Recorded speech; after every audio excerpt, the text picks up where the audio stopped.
So fellas, the full card has officially been leaked for UFC 304. Every prelim fight, every single fight on this card has been leaked. And I must say, I'm actually quite disappointed with the card. Now, obviously I'm not going to talk about the main card in this video because the main card is absolutely stacked. And as a UK fan, I cannot complain one bit. But the prelims, they're quite underwhelming. After we saw such a great main card, I was expecting the prelims to be much better. And it feels like the prelims are kind of just made there to feed these British and Irish fighters free wins in the UFC. I'm going to be going over the prelims, but obviously this ain't even the only problem with UFC 304. I mean, the big problem is UK fans having to stay up until 6 AM. I mean, which we have to do for normal pay-per-views anyway. But if you're going to go there in person, you have to go there at 6 AM in the morning to watch the main event. That's how crazy, this card is. And it's kind of unfair on UK fans anyway. But the prelims, I'm quite unhappy with the prelims, man. We're going to be going over the prelims now. So first, we've got Modestas Bukauskas versus Marcin Petrino. It's just a boring light heavyweight fight, innit? I mean, at the end of the day, I don't know what you're expecting. You've got guys who have lost a majority of their recent fights. Petrino's not too bad, but he's just not a top light heavyweight fight. I think this is going to be a bit of a slugfest in the light heavyweight division. I'm not going to lie. Petrino's not the funnest fighter. His fight against Vito Petrino weren't that fun until eventually he got finished.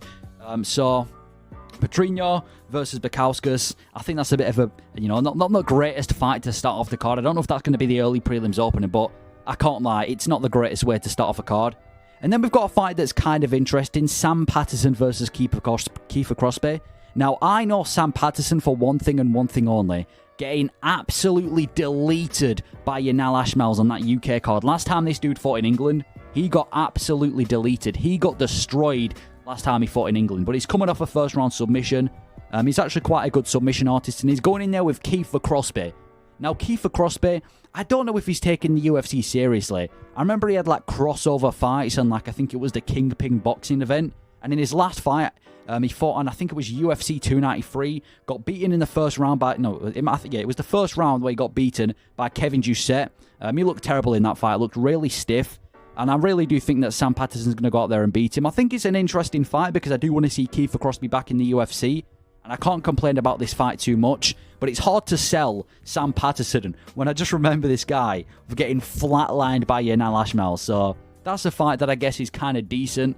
Again, there's a theme of a lot of Irish fighters on this card. And then the next fight, a fight that I have a real big fucking problem with. Christian Leroy Duncan versus Robert. Listen, Christian Leroy Duncan is one of my favourite prospects in the UFC, right? He's one of my favourite in the UFC, at least from the UK. This guy's looked great in his last two fights. He's got a record of 10-1. His last fight, he fought on the Gaziev card. This dude dominated his opponent. This dude dominated Ribeiro. Absolutely destroyed him. And now he's fighting someone who's had one fight in the UFC and lost to Iho Portieri this year. This dude is obviously just getting thrown in there to give Christian Leroy Duncan a free win. And I hate these matchups.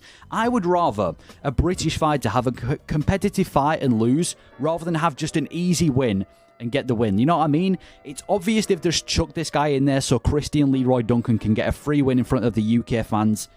Man, that's disappointed. I wanted to see Christian Leroy Duncan against top-level opposition, a fight that could potentially push him, not into the rankings, but closer to the ranking area because he's really talented. And I feel like he's just going to go out there, blow this guy out of the way, and even though I guess it's good for British MMA to get another, British fighter win, I would have preferred this dude to be beating higher opposition. So that's a fight I've got a real big problem with. I'm glad that Christian Leroy Duncan's on the card. He's a really good prospect in the UFC, but man, that's a disappointing fight. Then we've got, I don't know how to pronounce this dude's last name. I know he's the small little leprechaun Irish guy. I'm going to call him Cowlan. I can't pronounce his last name. I don't know about these Irish last names, but we've got Cowlan versus Raymond Tavares. Now, this Cowlan guy, I remember watching him debut in the UFC on UFC Paris, and he didn't look too bad. But I just didn't like his game plan going into that fight. His grappling exchanges just weren't it, and he got destroyed in front of the French crowd. And by the way, they were booing him hard. And then he fought early this year, got a decent win. His boxing seemed to have sharpened up in that fight. So this guy's a decent, I won't call him a prospect. I'll call him the Don. The Don, I'd say he's a decent prospect from Ireland, but he's not going to be anything special. And then he's taking on Raymond Tavares, who's also got 2 wins in the UFC, 1 loss as well. But his boxing, he's actually really tight as well. And I really do feel like, I'm going to call him the Don. I feel like the Don's going to get caught in this fight and probably get put out of there. It's not a bad fight. I just don't think it should be this high on the card, and to be honest. It's not the most high-level fight on the card, is it? You've got two guys who have just about made it into the UFC, and they're going to be having a scrap on this card just because there's an Irish fighter. Not too high on either of these guys. I don't really know what to say about these guys. Two, unknown, unranked guys taking each other on. I don't really know what to say about that fight. It is what it is. Then we've got Preston Parsons versus Auburn Elliott. Now, obviously, Auburn Elliott just debuted not too long ago in the UFC. I think it was UFC. Was it UFC 298? It was either UFC 298 or UFC 299, and he took on Val Woodburn. It might have even been 296. I don't know. It was one of the recent pay-per-views. He took on Val Woodburn in that debut. Nearly got finished in that first round against Val Woodburn, but he managed to sharpen up. He's got really good grappling. Wasn't the most interesting fight. I'm not going to sit here and lie. Wasn't the most interesting fight there from Auburn Elliott, but he's on the card. I believe he's from Wales, so that's why they stuck him on this card, because they need a Welsh guy to be on this card. And he's going to be taking on Preston Parsons. I guess it's a decent fight for Auburn Elliott. We've seen the step up in competition for him. And to be honest, I want to see this guy fight, but I don't expect much from this fight. Like we said, Auburn Elliott in that first fight got given Val Woodburn. Didn't make it the most interesting fight. I think he comes from Cage Warriors as well. And I just think it's going to be a fairly slow-paced fight. Auburn Elliott, you can call him a prospect, but he's just not that interesting to watch, man. He's just not that interesting to watch, and maybe he goes out there and gets a first-round finish, but I think it's going to be a lot of cage holding in this fight, so I'm not expecting big things from this fight, but I'm not going to judge. We need to see the fight first. I can't really judge that fight too much. Then we've got Mick Parkin versus Oh, fuck's sake, man. Then we've got Mick Parkin. Mick Parkin on the card. Listen, Mick Parkin, I like him. He's a good heavyweight prospect. He's talented. He's fast on his feet. But every time this dude fights, I can't sit here and say it's the most exciting fight. He's fighting Brzezinski. Mick Parkin versus Brzezinski. It's going to be alright. It's just another fat heavyweight fight. I don't really know what to say. Mick Parkin's had 3 fights in the UFC, won them all. Like I said, light on his feet. He's well-rounded. Trains with Tom Aspinall and all those guys. But Brzezinski, it's again another free win for Mick Parkin. This dude has lost he's lost 3 out of his 5 fights in the UFC. He lost to Waldo Cortez Acosta, got knocked the fuck out in that fight. The dude lost to Martin Bidet as well. It's obviously they're just giving this guy a free win for Mick Parkin at UFC 304. Which, like I said, is a theme here. We're just seeing British fighters get fed free wins. So Brzezinski is going to get destroyed by Mick Parkin. Mick Parkin's going to piece him up, probably take him to a decision. And there you go. That's your fat heavyweight fight. Then we've got Shawna Bannon versus Ravenna Oliveira. Why is this even on the card? I mean, both of these guys have had 1 fight in the UFC and lost. What are you trying to sell here? Shawna Bannon, she fought on the Aspinall Tibura card. It was a boring way. I believe she was the card opener. It was boring. Let's just put it that way. It wasn't the most interesting fight. It was a lot of point fighting. I guess it was point fighting. They were kind of just striking, but there weren't much power, much effectiveness in the striking in Shawna Bannon's fight. Ravenna Oliveira, I guess they're just trying to give Shawna Bannon a free win, but I don't know what you're expecting. It's a female MMA fight, and neither of them have anything to back it up in the UFC so far. So nothing to sell there. And then we've got Nathaniel Wood versus Daniel Pineda.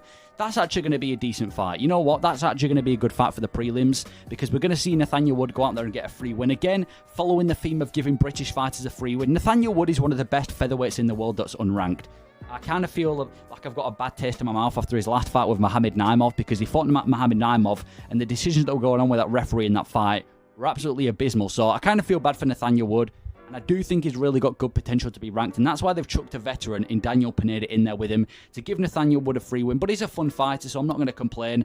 Again, I would have liked to see Nathaniel Wood against higher level opposition. Same for a couple of the other guys on this card, but it is what it is. I'll take a Nathaniel Wood fight. And then we've got Molly McCann versus Bruna Brazil. I mean, do I have to explain? Molly McCann, she's just there, isn't she? She's a big name in the female MMA community, but with that being said, she got fed a can not too long ago. I think it was the Aspinall Tibura card when she co-main evented. She got fed a can, and she couldn't even beat him. The chick that she was fighting had a record of like 10 wins and 8 losses. Or it might have been the other way around, 8 wins and 10 losses, and she couldn't beat her. She got finished in the first round. Now she's fighting Bruna Brazil. Again, not the most high-level fighter. I just talked about her fighting Shannon, where she had that first fight at UFC Aspinall Tibura, and it was a boring fight. Yeah, just another free win for Molly McCann to get back on track and get some momentum. And that is the prelims right there for UFC 304. No big names. The only big names that we have got in British MMA on the prelims are all there just given 3 wins. So, yeah, I'm not happy with the prelims. I'm not going to sit here and whinge because the main card is really stacked. But the prelims, not too many high-level fights, not too many interesting fights. And a lot of the times it's just British fighters getting given free wins. So let me know your thoughts on the full card for UFC 304. Obviously, I love the main card. It's a really good main card, but the prelims and the start time is something that I have a bone to pick with. So that's my thoughts on the UFC 304 prelims. Thank you for watching.